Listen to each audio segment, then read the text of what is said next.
So what's up, good afternoon guys, Chris TV, welcome back to my channel guys. Guys, same dun sa una kong pinakita, sa una kong video, yung aking mga RDSS, pinaglilipat na po natin sa ating grow out sa malalaking tab since marami at lumalaki na sila. So medyo hirap sila sa mga ganitong battle. So nag-decide ako na yung grow out ko, since wala naman na nilagyan at okay na yung tubig niya doon, nasa 4 days na. So, lalagyan na natin ng mga fry natin na medyo lumalaki na sila. So, meron tayo dito, yung ginawa ko doon sa aking gapi, sa aking RDSS, nilipat ko sila doon. Same din dito sa muli ang gagawin natin. Meron tayong muli dyan na pinanganak nung September 10, 13 na piraso guys. Tapos dito naman sa ating muli white, 914, bali siyam na piraso. Sa atin muli big white ko nga gayo, 26. So 26 plus 9 is 35. 35 plus 13 is 35 plus 13. So 48 guys ang pagsamasamahin natin sa isang tab na malaki doon.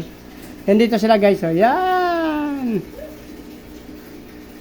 So hindi naman sila ganong naglalayo, 9, 10 tapos 14 plus 9, 15. So, days lang yung agwat nila, guys.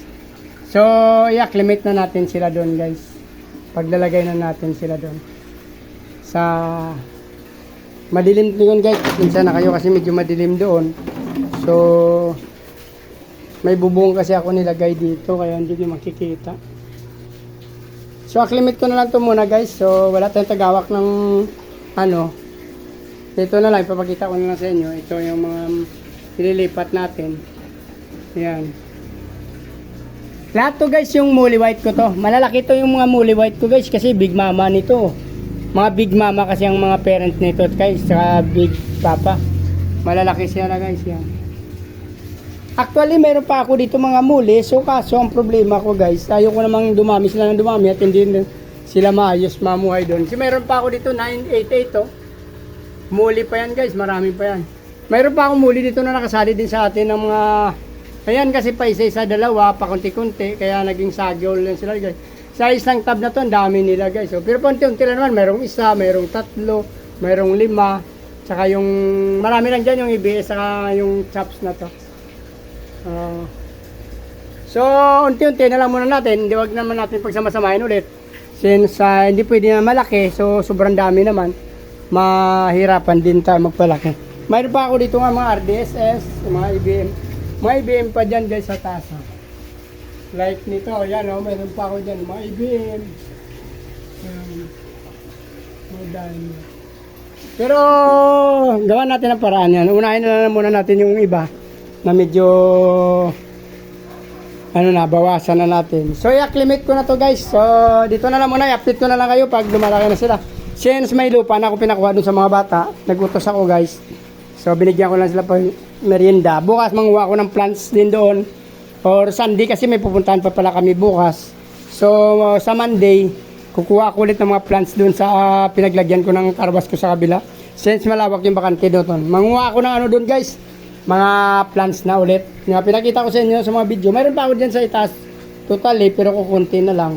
So, magdaragdag tayo kasi para ilagay natin dyan sa ating grow out. So, ito na lang guys. Yung ating muli, 9, 10, 13 piraso. Yung born in 914 siyam. Muli natin na nag-fry nung 915, 26 piraso guys. So 13 plus 9 is 22. 22 plus 26. So nasa 48 sila guys.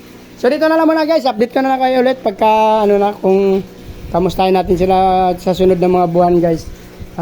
Papakita ko ulit sa sunod na video, kaya please subscribe and follow and subscribe guys. Sa hindi pa naka-subscribe, pakipindot na ng subscribe button guys. Sama nyo na rin yung bell button para updated kayo guys sa sunod ko pa na mga ipopost na mga video guys.